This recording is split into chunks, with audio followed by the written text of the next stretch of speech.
Hello students, at last class I have discussed about before animal husbandry. So now today the very first topic in your first chapter there is given that animal husbandry. In animal husbandry there is given about some animals on their basis of life. Humans started domesticating animals when they stopped leading a nomadic life and they started settle down in communities around 10,000 BC. That means there is said that মানে ইয়াতে কৈছে কি মানুহে ডমেষ্টিকেটিং that means এই মানুহে জীৱ জন্তু পশুপালন কৰে ইহঁতে এতিয়া এইবিলাকৰ ওপৰত এটা মানে এই জীৱ জন্তুৰ ওপৰত পশুপালনৰ ওপৰত গুৰুত্ব দিছে কিমান বছৰৰ পৰা about 10,000 year BC that means before common era. Now economically useful farm animals are referred as livestock.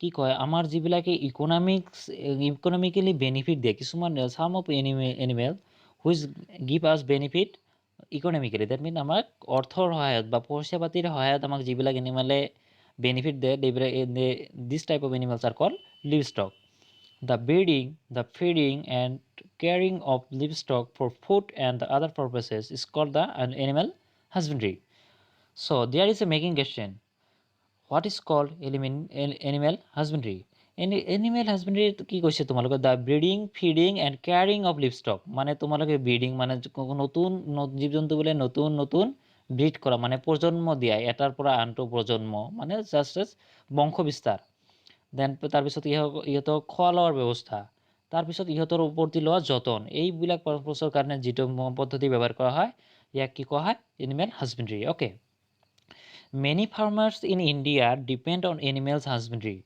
for their livelihood. কি হৈছে বহুতো আমাৰ যিবিলাক ফাৰ্মাৰ মানে খেতিয়কবোৰে কি হৈছে মেইনলি ডিপেণ্ড কৰে কিহৰ ওপৰত এনিমেল হাজবেণ্ড্ৰিত ফৰ দিয়াৰ লিভিংহুড সিহঁতৰ জীয়াই থকাৰ কাৰণে অ'কে মানে for this are the source of their income in addition to supplying milk meats eggs and hides animals Mainly, bullocks are very important as drop animals used for the fluffing and the carrying loads.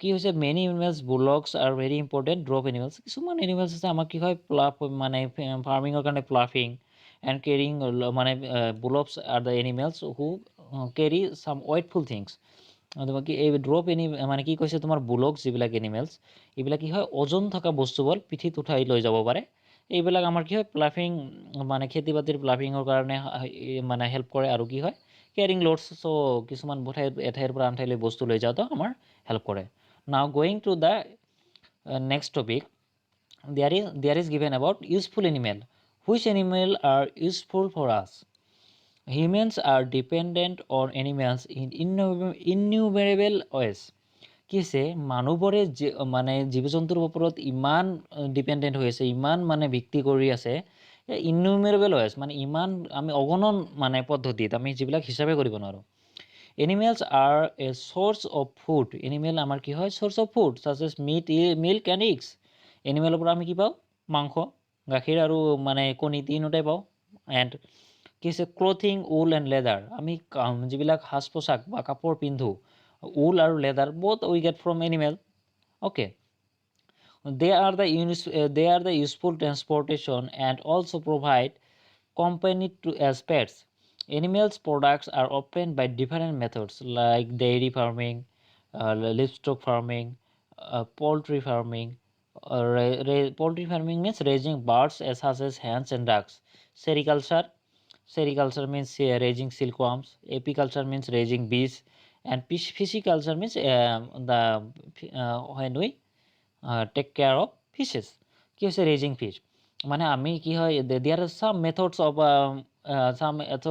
of farming there are dairy farming livestock farming poultry farming তাৰপিছত কি হৈছে সেৰিকালচাৰ এপিকালচাৰ and পিচিকালচাৰ dairy farming আৰু লিভষ্টক farming অলপ আগতে আমি discuss কৰিলোঁ লিভষ্টক farming মানে তোমালোকৰ লিভষ্টক ফাৰ্মিঙত এইটো বস্তুৱে ডিপেণ্ড কৰে কি তোমালোকৰ মানে তোমালোকে এনিমেলবিলাকৰ ওপৰত কেনেকৈ কেয়াৰ লোৱা বা কেনেকৈ যতন কৰা এইবিলাকৰ ওপৰত এটা কেয়াৰ কৰে ডেইৰী ফাৰ্মিংটো তোমাৰ মেইনলি ডিপেণ্ড কৰে কাউ বাফেলো গট মানে that means milk yielding animal next কি আছে poultry farming. Poultry farming are the raising birds hens ducks, মানে যিবিলাক আমি চৰাই কুকুৰা আৰু হাঁহ এইবিলাকৰ উৎপাদনৰ ওপৰত গুৰুত্ব কৰা হয়।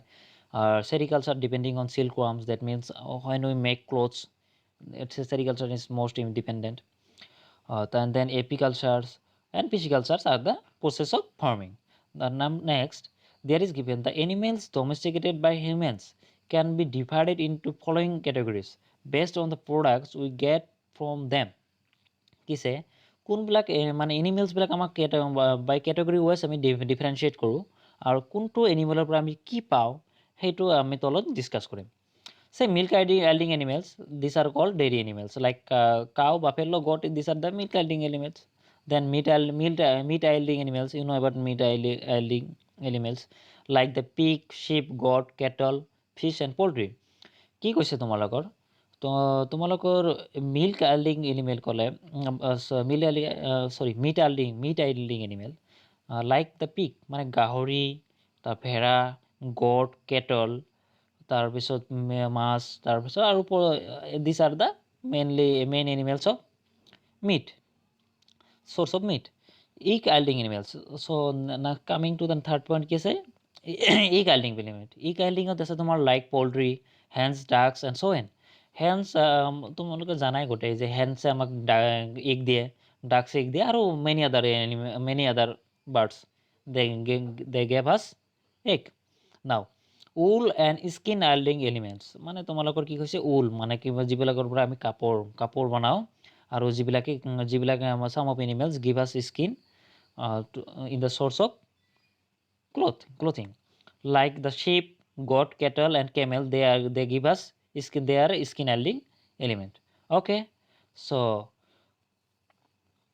now there is another yielding animal is there is given honey yielding animals like bee, silk yielding animals like the silkworm, and purely yielding animals like the oyster.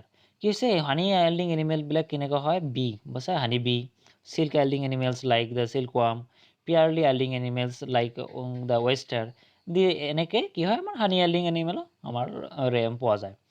কি হৈছে drop animals or animals used for farm work including the mule, donkey, horse, buffalo and camel, they are used in transportation and the other farm work such as ploughing and threshing. কি হৈছে তোমালোকৰ এই buffalo এইবিলাকৰ কি কয় আমি কিছুমান animal heavy animal horse buffalo এইবিলাকেদি আমি কি কৰোঁ প্লাফিং আৰু থ্ৰেছিঙো আমি কৰোঁ। So as I have discuss at my last class ploughing and threshing, do you know about I think you all of you know about threshing and ploughing. So I did not have to discuss because very few times to left. Okay, my classes. So at the very next bit, the very next paragraph, that means your last paragraph. There is given livestock should be properly cared for. Livestock should be properly cared for. আমাৰ কি হয় এই লিভষ্টক যিবিলাক মানে আমি living animals for use কৰোঁ আমাৰ domestic এনিমেলবিলাক, আমি এইবিলাকক কি কৰোঁ প্ৰপাৰলি কেয়াৰ কৰিব লাগে। ইফ দে ফল ইল or are not clean, they may cause disease or disease cause in human beings. যদি এইবিলাকে প্ৰপাৰলি কেয়াৰ নাপায় এইবিলাক কি হ'ব বেমাৰ হৈ যাব, এইবিলাক চাফ চিকুণ নাথাকিলে এইবিলাক কি হয় ডিজিজ পৰি যাব, কাৰ কাৰণে হিউমেন বিঙৰ কাৰণে। চ' we have to take care of these animals. So at my next class I will give you the question answers. Okay, for today, bye bye. Thank you.